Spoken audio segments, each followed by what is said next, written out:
Hi everyone, welcome back to my channel. This is your man, your favorite Cher, the YouTube Cher, and I just want to give a big shout out to the people who have given me your Teacher's Day present and my last day in my school. And just want to say thank you so much for your kindness, your support, your encouragement, and your best wishes. I am here now to produce my first video since I just left my current, or should I say now, my previous school. So without further ado, let's begin on how to prepare for your exams. Let's go. Just as long as we're all in agreement.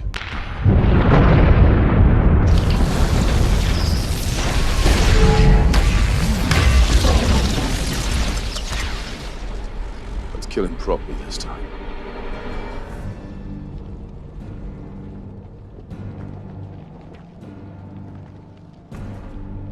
Before we begin, I just want to have a disclaimer that all these tips is basically based on my personal experience, my own stories, and obviously what I've been through. Everyone has individual differences, so this doesn't guarantee any good results or positive results in that way, but it is basically my advice to you and just to give you some words of encouragement, to give you a vision, to give you a dream, to make sure that you know what you want to do, and hopefully by through this all this encouragement, all this words of affirmation and words of hope, that you will actually do well.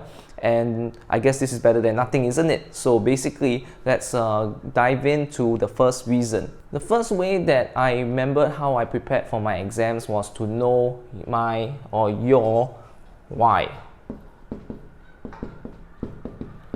So what is to know your why is to know the reasons why you want to do well. Why do you want to get 6 A's? Why do you want to get 12 points for N-levels? Why do you want to get 12 points for O-levels or even 6 points for O-levels? Okay, and after that basically is to know the why behind, you should have guessed it, behind your why. So there has to always be another why behind your why. The why and then the next why. So why do you want to get 6 points for O-levels? Why do you want to get 12 points or even 7 points, 8 points for N-levels? Is because you want to go to, I hope you want to go to a polytechnic, or maybe to JC, or maybe to go to higher NITEC. Okay, so you need to know why is it you want to go to where you want to go. You don't just stop at getting the good results. Everybody and anybody who is doing an exams hopes to and would like to get good results. But the thing is that you need to go beyond that to know that you have a purpose behind the first why. So you need to know your second why. And after you know your second why, you guessed it again, you need to know your third why. So your third why is usually where you want to go after polytechnic, after JC, or even after an ITE. And from there, basically, you have a profession in mind, a career in mind, a job that you wish or you would hope to one day basically get into when you grow older into your 20s.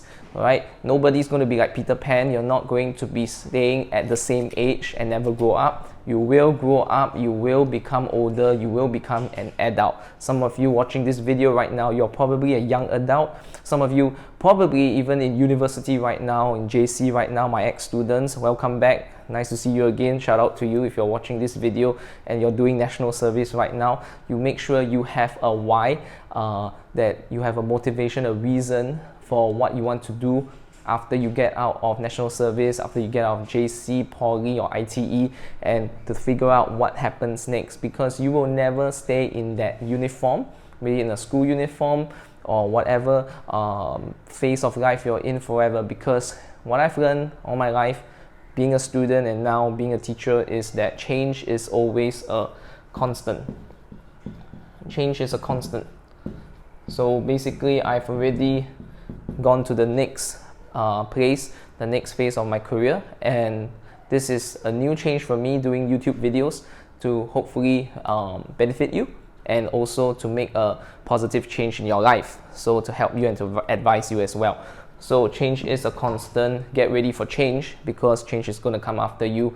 after your exams. Whether it's a positive change or not, their power is definitely in your hands. Some of you might be thinking of going to PFP after your N-levels. That is totally fine. Some of you might be thinking of going to DPP, also absolutely fine. Some of you may go to ITE for the next 4 years and then after that go into Polytechnic. Or for the O-level students, some of you straight away go into Poly or JC. It doesn't matter. Make sure you set yourself a goal that you want to do something after that. So what is your why behind the next why, or where you want to go. Make sure you know what are the points that are required to get into the course you want. The more attractive, the more popular the course is, for example, engineering, computer science, and all these kinds of different courses that you want to go will definitely be very competitive. Make sure you work hard for it, stay motivated, stay empowered, and stay strong, because you're going to get there. You're going to make sure you try your best and feel empowered.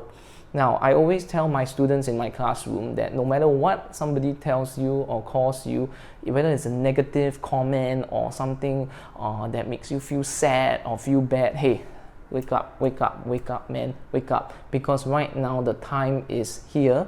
You only have, some of you have less than a month, some of you are in the midst of exams, especially for N-levels right now at the time of posting these videos. For the O-levels, maybe a month or less or so, because this video is in September. So that's why you need to basically have time to discipline yourself and not let the negative thoughts affect you. Yes, it's going to be hard. No one says it's going to be easy, but if you know why you want to do it, and the why after that you want to do it, and the why after that you want to do it, hey, let this encourage you, let this be something that will empower you to get to where you want. Promises and visions and dreams are achievable if you're willing to work hard and not let the negative words and comments get into your heart and your mind.